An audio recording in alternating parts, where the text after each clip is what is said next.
eiriau. Draw I Salt Lake City yn Utah. Mae nhw wedi deud wrthyn ni beth ydy I hoff eiriau nhw. Gwylio hwn. Fy hoff air yn Gymraeg ydy tagfa geir, traffic jam. I just think that it's funny because the word tagfa is often, I think, literally strangulation, so it's just kind of funny, but it's one of my favorite terms. Favorite word? Oh,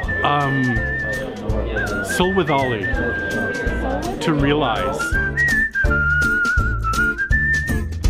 Favorite word? This is so silly. I mean, it's just a place name, and it's of no great import. There's no family significance that I know of, but my favorite word is Caerfyrddin. I just think it's beautiful. Those consonants. Yeah, only Welsh would do that.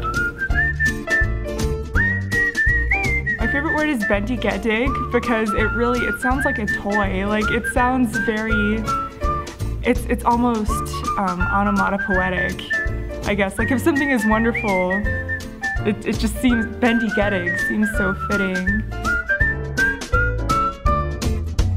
I like Llyfrgell because it means library, but it's fun to say. Or awyren, which means airplane, but pretty much anything sounds pretty in Welsh. Even the most mundane things sound pretty.